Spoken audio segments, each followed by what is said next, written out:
Merci Erickson. 60 ans que nous nous définissons en fonction de critères qui nous sont étrangers. Régime pluraliste, régime de parti unique, régime libéral, régime communiste, régime socialiste, mais où est le régime adapté aux pays africains dans tout cela? 60 ans de mascarade électorale, tenez-vous bien, entre 1960 et 1989, sur 102 élections présidentielles, le président en exercice a remporté les élections avec en moyenne 92%. Les partis du pouvoir ont obtenu en moyenne 83% des voix. Et dans 29 pays sur 47 en Afrique, les partis d'opposition n'ont jamais été représentés. Et nous parlons de démocratie. Plus de 60 ans d'instabilité. Sur 486 coups d'État tentés depuis 1950 dans le monde, 214 dont 106 réussis ont eu lieu en Afrique. Soit un coup d'État par an dans au moins 2 États africains. Plus de 30 ans que nous copions le système de démocratie à l'occidental. 30 ans de résultats électoraux douteux, de crise post-électorale, de gouvernance inefficace. 30 ans de dépenses exorbitantes dans un océan de misère où le minimum n'est pas assuré. 125 milliards de dollars ont été dépensés entre 2000 et 2018 en Afrique subsaharienne pour organiser des élections. Combien d'hôpitaux, combien d'écoles, combien d'infrastructures aurait-on pu construire avec cela? 30 ans d'exercice de pouvoir par des dirigeants plus préoccupés par leur propre survie que par le bien-être de leur peuple. Des dirigeants illégitimes aux yeux des citoyens et cherchant plutôt à maintenir des systèmes autocratiques.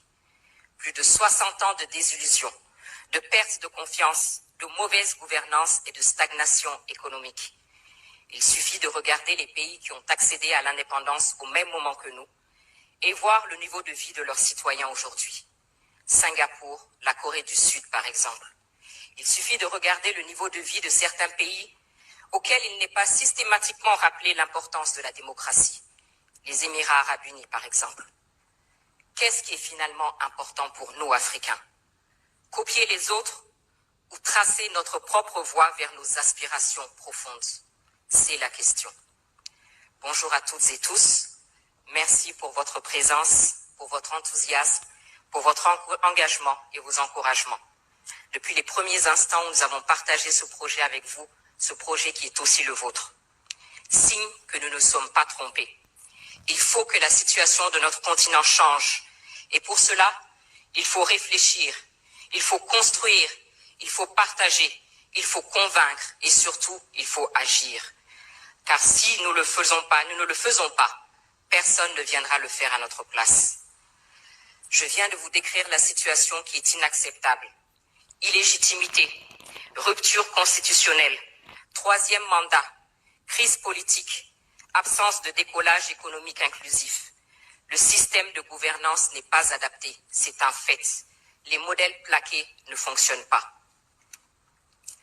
Si le but est la gestion vertueuse de la cité par des dirigeants légitimes vers le progrès inclusif, alors il faut accepter, comme le disait Amadou Hampâté-Bâ, que les hommes peuvent atteindre un but commun sans emprunter les mêmes voies. Il est temps de changer, de nous réinterroger et d'élaborer notre propre réponse, celles qui nous sont adaptées. Surtout que nous avons un riche passé, ne serait-ce que l'organisation de nos empires et royaumes. Et n'oublions pas de rappeler à ceux qui sont prompts à la dénonciation à géométrie variable de la question des droits de l'homme que nous, Africains, avons été les premiers à proclamer les droits de l'homme et du citoyen dans la charte du Mandé de 1236. Dans la commission gouvernance et institutions, nous avons travaillé sur plusieurs thèmes que nous avons déclinés en faits. Nous versons au débat nos pistes de réflexion pour être complétés, pour être enrichis, adaptés, car nous sommes conscients que l'Afrique est plurielle. Parce qu'une chose est sûre, il faut changer et il faut bien commencer quelque part. Nos pistes de réflexion sont faites sans tabou et de manière constructive. Nous nous interrogeons sur ce qui ne fonctionne pas. Notamment, la question de la légitimité de nos dirigeants. Ils sont élus sur le papier à l'issue de processus dont la transparence peut clairement être mise en doute dans plusieurs cas. Il est normal qu'à la moindre crise, ils ne bénéficient d'aucun soutien de la population et soient balayés parce que considérés comme illégitimes. D'autant plus que dans plusieurs États africains, nous avons des monarques qui règnent sans contre-pouvoir, sinon sur le papier, et ne rendent pas compte. Le débat sur la limitation des mandats qui nous a été imposé est une autre piste de réflexion. Est-il adapté à notre situation actuelle, nous, Africains? Chaque 5 ans, chaque 7 ans, ce sont des violences électorales, des coups d'État constitutionnels. Est-ce la priorité dans des États en crise comme les nôtres? Et ceux qui nous insufflent cette obligation ne se sont pas gênés pour ignorer superbement cette disposition constitutionnelle lorsque eux-mêmes étaient en crise. Souvenez-vous du président Roosevelt des États-Unis, élu pour 4 mandats, et je ne parle pas du général de Gaulle, président de 1958 à 1969. Nous voyons tous la situation de nos États. Pourquoi ne pas dépasser ce débat et se poser les vraies questions qui sont: comment désigner des dirigeants qui gouverneront et travailleront uniquement au service d'une vision partagée? Autrement dit, qu'est-ce qui est important pour nous, Africains? Est-ce que ce n'est pas ce qu'on fait du mandat et non sa durée? Et face à un dirigeant dont le pouvoir dévie, il faut avec responsabilité réfléchir aux mécanismes de destitution. Des mécanismes connus de tous et encadrés. Parce qu'actuellement, vous l'aurez constaté, le mode de destitution le plus utilisé est le coup d'État. Les coups d'État, parlons-en. Un proverbe malien dit qu'après une chute, ne t'intéresse pas au lieu de ta chute, mais à ceux qui t'a fait tomber. Au-delà des condamnations quasi automatiques, ne faut-il pas s'interroger sur la cause de ces coups d'État? Et pourquoi ils suscitent à chaque fois un espoir de changement pour nos populations? Mais également, ne faut-il pas que nous arrêtions les faux fuyants et que nous considérions la question de l'armée, qui est clairement un acteur à part entière dont il faut définir le rôle.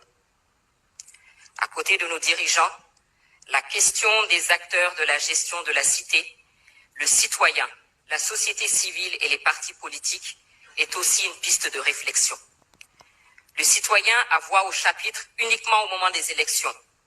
Nos sociétés civiles sont moribondes ou devenues des instruments aux mains des puissances étrangères.